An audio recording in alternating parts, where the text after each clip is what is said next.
सिंह साहब, बॉलीवुड का crime, terror और पॉलिटिक्स का एक गठजोड़ कब शुरू हुआ और स्ट्रेटजिकली बॉलीवुड के एंटरटेनमेंट से ड्रग या टेररिज्म के खतरे को आप कैसे आंकते हैं? साथ ही सिंह साहब, ऐसा भी प्रतीत होता है कि ये जो इंटरनल फ्रंट का पूरा इकोसिस्टम है हमारे देश को अंदर से खोखला करने की कोशिश कर रहा है। इस चुनौती का हम सामना कैसे करें? देखिए, अगर स्ट्रैटेजिकली आप हमसे पूछें तो अक्रॉस द अरेबियन सी पाकिस्तान बना तो कराची का बहुत बड़ा उसमें ये था, कंट्रोल था। हुआ यूं कि जब पार्टीशन हुआ तो बहुत सारे हमारे जो मुसलमान भाई थे, जो शायरी करते थे, कलाकार थे, उन्होंने भारत में रहने का मन बनाया। और इसलिए मन बनाया उन्होंने क्योंकि उनको मालूम था कि पाकिस्तान में, यानी कि एक मुस्लिम समाज में, कला को बहुत नीचे निगाह से देखा जाता है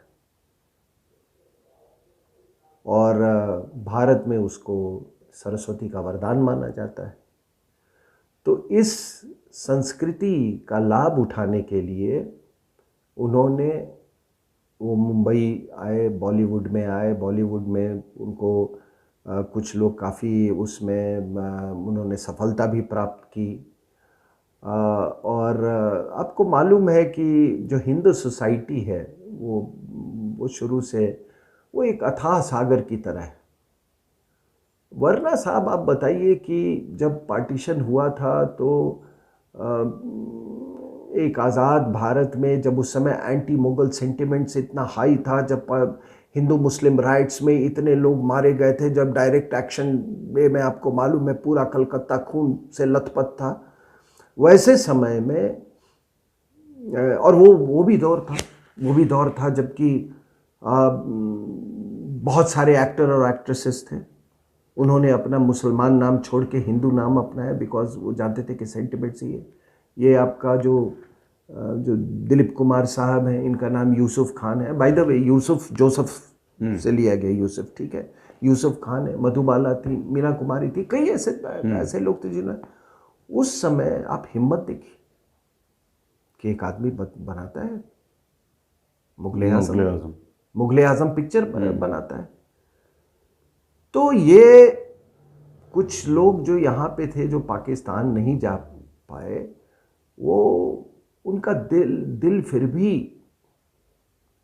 पाकिस्तान के लिए धड़कता था। तो उन्होंने वो अपने उस कॉम्प्लेक्स को छुपाने के लिए, वो जिहादी मानसिकता को न्यूट्रलाइज करने के लिए, अपने अंदर के द्वंद्व को, वो कम्युनिस्ट बन गए। और फिर उन्होंने वो progressive writers association, progressive writers association, progressive artist association के बैनर के नीचे ये लोग आ गए।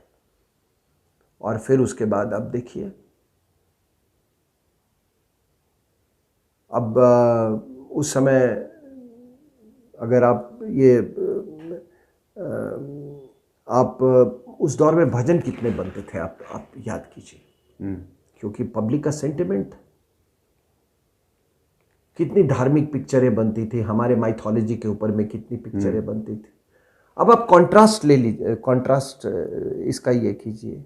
लोग कहते हैं कि देखिए भाई, अगर बॉलीवुड में अगर कोई हिंदुस्तान में सबसे अच्छा भजन बना है तो वो है मन तड़पत हरि दर्शन को आज, ठीक है।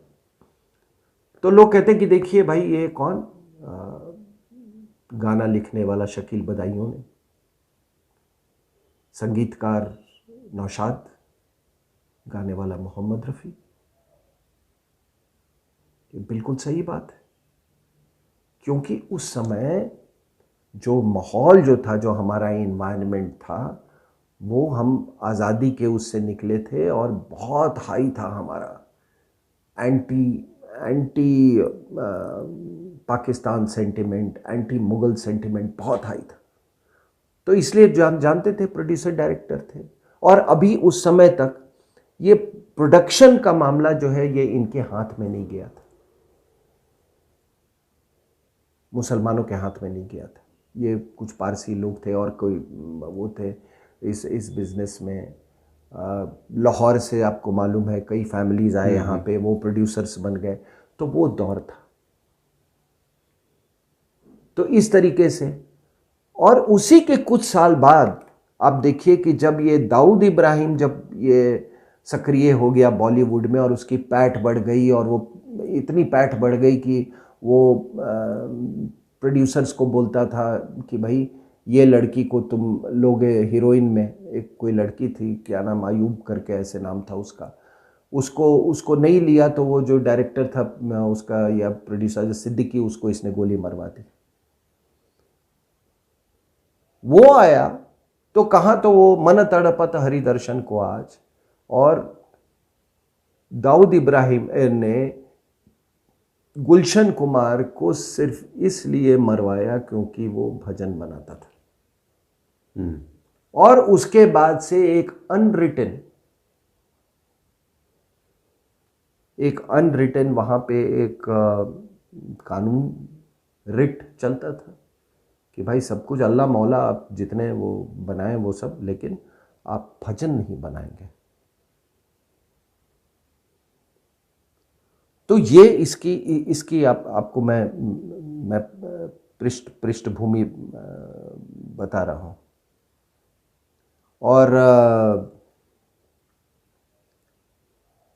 एक गाना है आपने मुकेश के द्वारा गाया हुआ, जाहिद शराब पीने दे मस्जिद पे बैठकर, या वो जगह बता दे जहाँ खुदा ना हो। आज वो आप कोई गाना बना के देख ले, आज वो ऐसा गाना क्या होता है।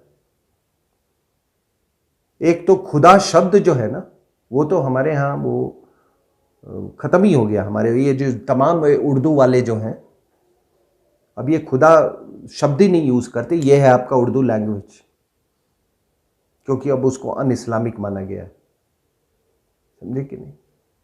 तो ये अब कहाँ से शुरू हुआ, तो मैं आपको ये एक पृष्ठभूमि बताई। उसके बाद आप देखें कि अभी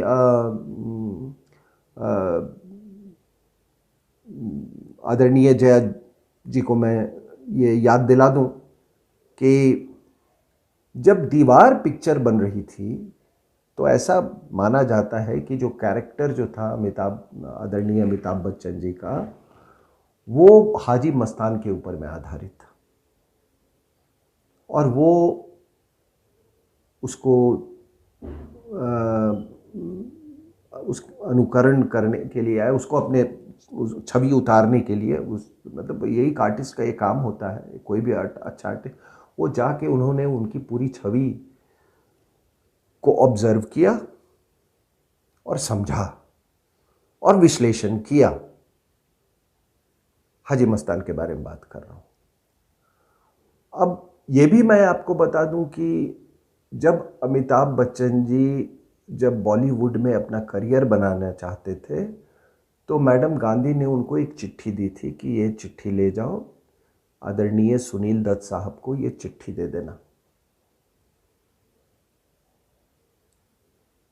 वो तुम्हें मदद करेंगे। तो ये गए सुनील दत्त के पास। अब सुनील दत्त के बारे में, वो तो एक बहुत बड़े सेक्युलर नेता थे, अपने आप को बहुत वो सेक्युलर मानते थे। आप ये बायोपिक देखो, ये जो फिल्म है संजय दत्त के ऊपर में, सुंजू, उस बायोपिक में ये दिखाया गया है कि जब ये मैडम नरगिस दत्त से ये शादी करना चाहते हैं तो इनको बुलावा भेजा था, समन किया था हाजी मस्तान ने।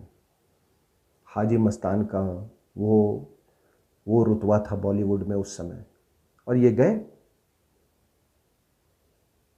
सिर्फ इसलिए क्योंकि उसने ऑब्जेक्शन लगाया था कि आप एक मुसलमान लड़की से नई शादी कर सकते हैं।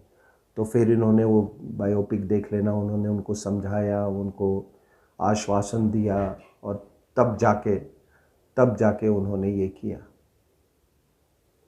तो ये पृष्ठभूमि है।